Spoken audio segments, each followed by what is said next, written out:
They say the well remembers, and it never forgets. In the village of Gallowmere, every sip from the black water steals something precious. Your memories, your past, your very self. What would you give to remember the things you've lost, even if it costs you forever?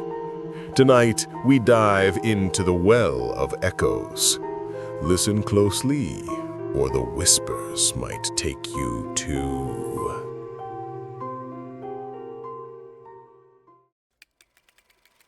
Welcome to Silent Scream, where every shadow hides a story and every whisper tells the truth you didn't want to hear. If you're new here, hit subscribe and join us as we explore the darkest corners of fear, mystery, and the supernatural. Tonight, we're stepping into a village where a single well can take everything you hold dear. Stay with us, because the Well of Echoes is about to reveal what it has stolen, and you won't want to look away. The villagers spoke of the well in hushed tones, never daring to linger too long near its crumbling stones.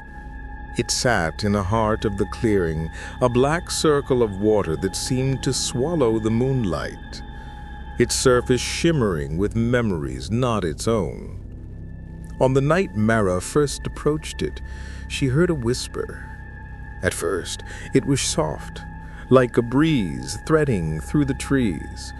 Then it grew, voices layering over each other, laughter, weeping, arguments, promises long forgotten. They spoke her name, and she remembered things she had never told anyone, things she had tried to bury even from herself. She reached for the bucket. Her hands trembled. She could feel the memories calling, pulling, offering herself a glimpse of the past she both craved and feared. When the water touched her lips, she felt her mind shudder. Images flashed, her childhood, her mother's face, a fleeting joy she couldn't place. Then a cold emptiness settled in her chest. The voices screamed, her memories, and then were gone. Forever.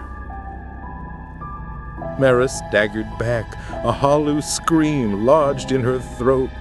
The well had taken them all, one sip at a time, leaving only the echo behind.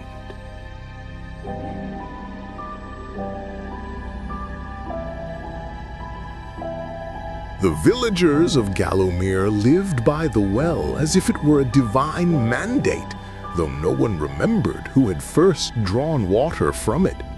Mothers warned their children not to linger. Fathers muttered prayers before lowering the bucket, and yet every household depended on it. There was a strange rhythm to life here. The well gave, and it took. Jonah, a young man with restless eyes and a curiosity heavier than fear, had always been fascinated. He had watched his neighbors approach it with solemn faces, returning hours later, pale, silent, as though a part of themselves had been lost. He wondered what it felt like to touch those rippling depths, to hear the whispers of lives that were not your own. It was a chilly evening when he made his move. The forest had already swallowed the sun, leaving the clearing bathed in twilight. The well seemed almost alive, black water shimmering faintly, reflecting the thin slices of moonlight. Jonah lowered the bucket, hesitating. He could hear the faintest murmurs, laughter, a lullaby, a scream.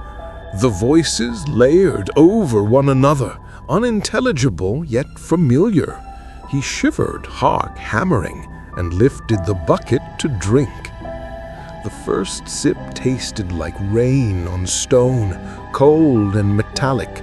Then the whispers sharpened, coherent now, speaking to him in voices he recognized but couldn't place. A memory of his father, a long-ago birthday, a fragment of laughter that had haunted his dreams. Jonah clutched the edge of the well, trembling. He drank again, deeper this time.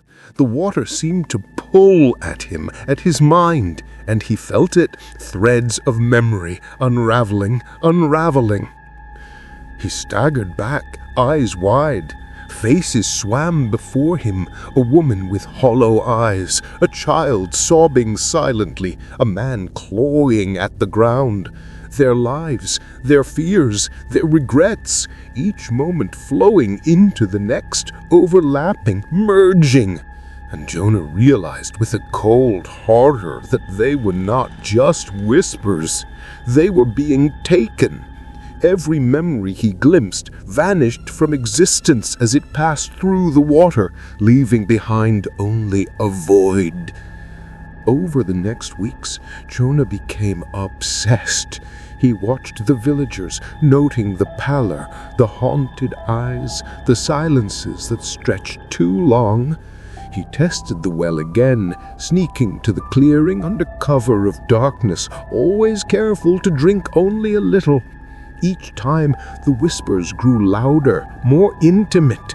He heard things he shouldn't, secrets, betrayals, sins unconfessed. And each time he drank, a piece of himself went missing, a memory fading until it was irretrievable. Soon the whispers began to speak to him directly, urging him to act, to uncover more, to see what lay beneath the surface. Jonah realized the well was hungry, a living thing that fed on remembrance, that thrived on the psychic echoes of those who drew near. He could feel it in his bones, in the way his mind bent toward it, aching to surrender more. One night, a scream tore through the village. Jonah ran, heart racing, to the clearing. There, a young girl knelt at the well's edge, sobbing. Her bucket had tipped, spilling water onto the stone. The whispers were louder than ever, chaotic, anguished. Jonah tried to pull her back, but she reached for the water. "I want to remember. I need to know." Jonah shouted warnings, but she drank. Her eyes widened, the world bending around her, memories flashing like wildfire. Then silence. The girl sank to the ground, lifeless in appearance, yet her lips moved as if whispering to herself. The well was calm again, black and unyielding, swallowing the echo of her being. Jonah felt bile rise in his throat. It could not be stopped.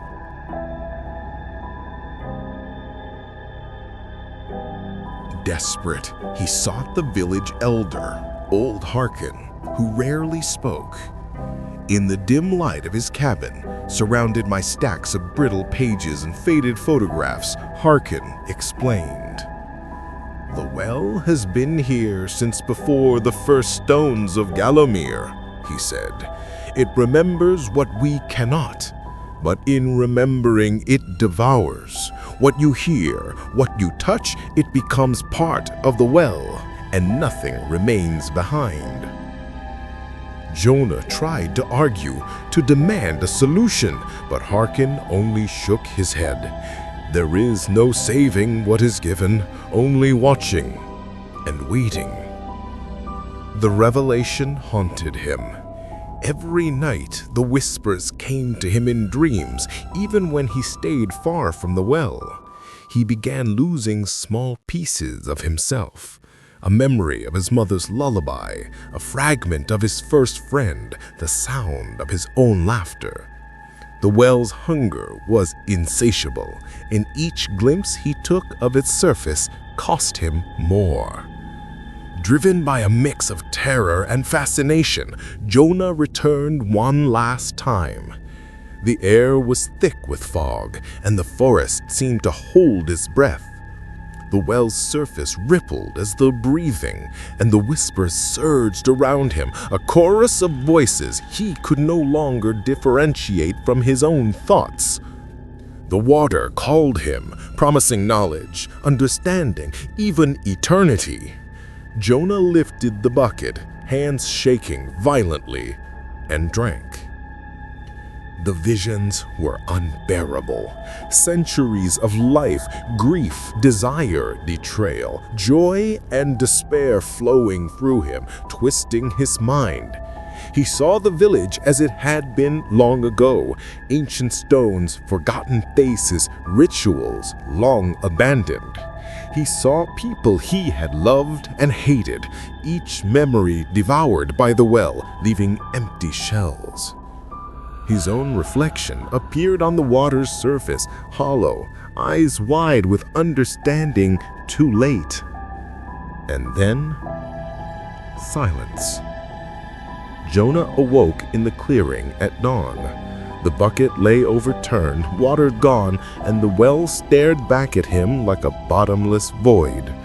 But he knew he was different. The edges of his own past were fraying. Names, faces, events he should have remembered slipped from him like sand through fingers. A quiet scream bubbled in his chest, but it was already fading. Villagers would later find him wandering, murmuring to himself, staring into space. They recognized the look. Someone touched by the well, not broken, not dead, but incomplete. Jonah never spoke of what he saw. He could not. And the well waited patiently, knowing that each who drank became less themselves and more part of its endless whispering depths. The forest around Gallowmere grew quiet once more, though the wind carried faint echoes of laughter, crying, anger, and love. And if a stranger stumbled on the clearing and dared look into the black water, they might hear their own name, and their memories, too, would be pulled into the well of echoes. Years passed, and the well remained. It stood in the clearing, silent and patient, a black circle of hunger that outlasted every human heartbeat. Villagers learned to fear it, yet life could not exist without it. Children grew, drank, and forgot. Lovers whispered promises beside it, only to lose them to the depths. Jonah lived among them, a ghost in his own life, fragments of his memories scattered in the water below. He sometimes touched the edge of the well, feeling the pull, knowing that what he was, what he had been, was never truly gone. It lingered in the whispers, in the echoes of those who came after, feeding, consuming, remembering. And somewhere, far beneath the roots of Gallowmere, the well waited, endlessly patient for the next hand, the next lips, the next mind to surrender. Its hunger would never fade, its whispers would never cease.